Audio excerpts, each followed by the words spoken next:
Joining us right now from the great Republic of Texas, one of our favorite, he's literally one of three people in Congress that we like, Congressman Chip Roy, who joins us. You've been having a day. Well, Dana, I'm actually joining you still from the swamp. I'm in D.C. in my office. God love you. But I do represent the great state of Texas. Don't know when I'm going back. I think we should stay here. We need to keep doing the work and finish the job. You have slept, haven't you? You have taken a break since yesterday. I did sleep a little bit last night. Okay. It was late. It was late night this morning. Back at it. Early breakfast this morning. I mean, we got a job to do. I mean, I remain committed to that. It's part of what frustrates me, Dana, is when you get pundits and look. My reaction there wasn't really to Matt. It wasn't any of my friends who had a good faith belief that we weren't getting the job done through the speaker, and they called the question. Yeah. So now we got to go choose another speaker. I didn't agree with the play call, but I don't fault them for it. I do fault the pundit who are spinning people up with lies, saying Chip Roy supports giving all the money in the world to Ukraine. He's selling out. Yeah. Why? Because I made a statement that said we should consider attaching HR2, border security, to any Ukraine vehicle. Yeah, I don't think we ought to be giving a blank check to Ukraine or, frankly, any more money at all to Ukraine. But I am going to try to play the leverage to try to secure the border of the United States. Yeah. I'm paid to be smart to try to figure out how to get this done. So, look, that's what I was frustrated about. Look, I should not have used the language that I used. Oh, That's no, clear. I'm not going to have you come and apologize and do all that stuff, Congressman. You know what? You were mad on behalf of the American people. Yeah. And what you were expressing is is the frustration of people all over this country. Because, at the end of the day, whoever the speaker isn't going to change inflation. And it's not going to change what's happening at the border. We just want to get stuff done. So we know who you are. And we know that if anybody's saying that Chip Roy's a rhino, those people have not been paying attention to what you've been doing. You fought a lot. Dana, you put your reputation on the line. Well, thanks, Dana. Let me just say this. I do not apologize a lick for my passion or being angry at those individuals or the position I was taking as a father and as a Christian. I do apologize for the language. But that being said, I'm going to get right back in the saddle just as passionately and just as frustrated. We've got to go elect a speaker now. We've got to go finish the job. We can do it. We've done a lot of good things this year. I'm proud of some of the stuff we've done this year, but we haven't finished the job. Not to interrupt you, Congressman, you only have a 5-seat majority in the House. So it's understandable that at some point y'all got to talk to Democrats. Yeah, well, look, and here's the thing, though, and I said this on Hannity last night, which is when you have Democrats that won't sit down with us to work to just solve the most basic fundamental duties of government. For example, we have a member of our own delegation from Texas, a Democrat, who got carjacked 9 blocks from where I'm standing right now. 9 blocks. They won't do anything about crime. They're not going to do anything about the border while Texans die from fentanyl poisoning and our ranches get overrun and migrants get abused. They're not doing anything about blank checks to Ukraine. They're not doing anything about $2 trillion deficits. They don't care. They just sit back and say the status quo is just fine. Spend more money. Leave our borders open. Leave our communities unsafe. So you have 221 Republicans who are trying to figure out how to make this work. And how many of you have families? Do you control every member of your family? Right. These are independent members of Congress from the whole country. And if 5 or 10 disagree, you got to figure out how to make it work because we're getting no help from our Democrat colleagues. So I don't mind that this is messy. What I do mind is that we not win. I want to go figure out now how to go win. And that's the kind of the thing. It's, I don't mind. I mean, granted, look, there's things that you can criticize McCarthy on. There's things I criticize Gates on as well, like including the timing. Sure. And, if you're going to get mad at one side talking to Democrats, and let's talk about 8 Republicans talking to Democrats in order to have this happen. I mean, there has to be consistency. But to have a game plan, that's where, I remember back in the Tea Party days, and your colleague Thomas Massey was speaking about this. They had a plan. They had a backup plan and a backup plan to that one when they went at John Boehner. Well, look, and I'm not going to talk about the games. I'm not going to go down the road. You can and others about criticizing the 8 or not. My view is this. You have 8 members of Congress who used a tool at their disposal, expressed their discontent with the fact that so far this year, all we've really done. A tool that McCarthy gave them, by the way.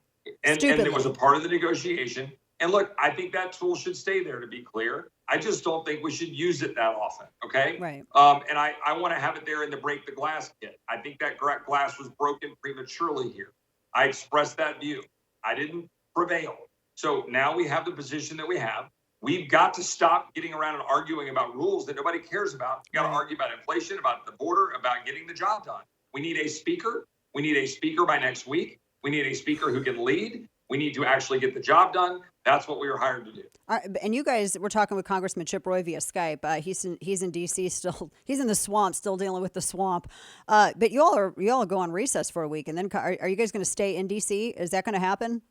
Well, last night my position was we should not adjourn. I made that clear. We did not. We have now lost a quorum in part because Democrats are going out for Senator Feinstein's funeral. That was already going to be a problem for Thursday. I think Republicans should have stayed in town for us to work this out and choose our speaker. Obviously, we have a president pro temp. We have leaders. They're trying to figure it out. Right now, what I believe is going to occur, we're probably going to adjourn tonight because there's no reason to have staff have to sit here through the night while we're not voting because we can't vote because we don't have a speaker. So I think we're going to adjourn until through the holiday, but I think Republicans need to do our job so that when we come back in next week, we're ready. So my message to Republicans is we've got to figure out the speaker by next Tuesday, and we need to roll. Now, who is that going to be? I know Jim Jordan has said reluctantly that he consider it, although I think he likes where he is in the catbird seat with oversight. You have Steve Scalise, others, maybe you. Your name has been tossed out quite a bit. Would you do it if you were nominated? Would you do it? Well, look, I don't. People ask me that question, and like my focus right now is on how to get us unified on where we can go. Jim Jordan's a friend, Kevin McCarthy's a friend, Steve Scalise is a friend. I've been meeting with them, talking to my colleagues about where we go. It is going to take a holistic conversation to see where we can land on getting 218 agreed to. Jim is somebody that has been with me in my corners since I came in, and founding member of the Freedom Caucus, and running Judiciary, and we're on the Judiciary Committee together. And I've known Steve and Kevin both a long time. So I'm not taking a public position yet. I do have my views, but I think we need to figure this out in the family. It's tenuous. We just had a blow up. We as a family need to figure out where we're going to land, and we need to be unified. We don't need multiple rounds of votes. We need to figure out who the speaker is, come out, elect the speaker, slam the gavel down, and go straight to committees and straight to votes on the rules on the energy and water appropriations bill on the floor next Tuesday. That's what we need to do. And then, of course, you're aware the coming market news for the market's not going to be good on Friday. And obviously, we're all anticipating Democrats are going to try to blame Republicans for that. Republicans went into this week, as you know, 14-point lead in a new Gallup survey showing that most of Americans support Republican direction on economic policy than Democrats. The majority of Americans believe that the Biden family is guilty because y'all been doing a really good job with the impeachment inquiry and messaging on this and letting everyone know.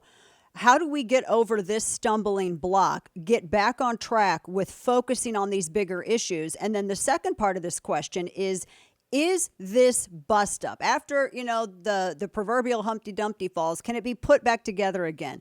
Because it seems like there's some deep, long-standing tension in the party. Is that something that can be bridged over? Well, it has to be. And of course, there's deep, long-standing tension in the party because the party has been doing a pretty crappy job my entire lifetime, to be honest with you. Yeah. I mean, seriously, name the things you think that Republicans in Congress have done a great job on in the last 30 years. Stalling. Go down the list. Not much, right? Right. So my point being, of course, there's a deep-seated tension. We're trying to change this place, and it's hard. We're trying to break it back and get it back on track. So we have to come together, get behind the speaker, and do our job because we have no other choice, right? I mean, that's what you do. And look, I've said this before. Leadership is something you observe. Leadership is something that you can see. Leadership is not something you run for. And that's the difference here. We need to make sure that whoever is in the speaker's role is a leader who is going to take this group and lead us to accomplishing our objectives, cutting spending, drive down inflation, and to show that we're going to do our job, secure the border of the United States, body check the blank check to Ukraine, and hold this government as accountable, both in the oversight and judiciary work, but also constraining spending by not funding this weaponized government at the levels that they want to fund. Let's constrain it. That's our job. That's a good point. Do those things, and we can go run next year. We need lawmakers who are focusing on tending to the people and not trending for them on social media. Correct. As to the CR, because I know obviously if we had a budget, and you and I've talked about this before, we wouldn't have all the CRs. The last bill that ended up being thwarted, that was I think it was the big reduction in spending, no Ukraine funding, prioritizing border security. Is it your belief that because we got, 45 days, no less than that now, another shutdown, is it your belief that we can emulate that with another proposal, or where is that going to be harder for conservatives?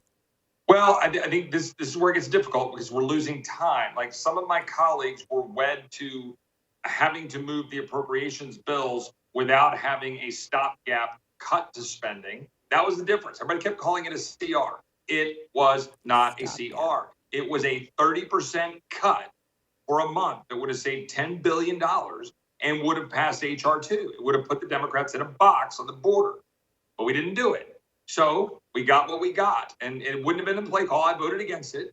I told Kevin that I didn't support it, but I wasn't going to, rip his skin off for it because we didn't vote for the bill we should have voted for that we could have sent over to the Senate. So here we sit. You ask where we go.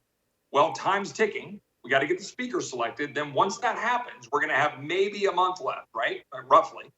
So you got to figure out then what you're going to do. I think a path could be, as my friend Warren Davidson laid out, take the bills we've already passed with the appropriations bills, and then do the remainder as a continuing resolution haircut at the debt deal level or a cut in order to send it over there to say, guys, let's survive for another 30 days, figure out how to fund government that way, and then go through and deal with it. But I'll tell you this, I am not going to vote for $1 for Alejandro Mayorkas until we've dealt with the border and the triage in Texas. I'm just not going to do it. You can say that that's a pig-headed line in the sand, and I'll say, fine, that's what it is. I'm not giving him another dollar until we figure out how to secure the border, because Texans are taking it on the chin, and we can no longer do that. I think that's a great point. Honestly, it sounds like you got a lot of support from, I mean, Democrat governors and Democrat mayors that find themselves in a very awkward position right now. Even people like Pritzker in Illinois. Well, I got to tell you, I appreciate your fight, and I get your frustration with all of this too, because where you've always fought. You're honestly, literally like one of 3 or 4 people in D.C. that's always been very consistent on fighting for constitutionalist principles on behalf of voters. And I honestly cannot say that of anybody else in D.C. So whenever you and Massey and even Mike Lee speak, I always tell people that's when you kind of got to listen, because what they're saying here is true, and you've taken it on the chin a lot when you didn't need to. But just so you know that, just so you're trying to you can move to a better negotiating position. So I know that that's a very humble position to take, and we appreciate your fight. And thank you for holding the line and being one of 3 people that we can look up to in D.C. I appreciate that. Well, thank you, Dana, for holding the line and making sure people know the truth, and for what you stood for in Texas and standing up for parents and all those things. Look, this too shall pass, as I said on Sean. We had Aaron Burr and Alexander Hamilton dueling in 1804. We're not doing that. Nobody's right now. been beaten with a cane yet, so we're doing good. No cane beatings, no duels. So let's just get back on the horse and let's go lead. And that's it's hard, but changing the direction of this country is worth it. There you go. Amen to that. Congressman Chip Roy, good to see you. Thank you so much. Thanks, we'll Dana. talk again soon. Take care.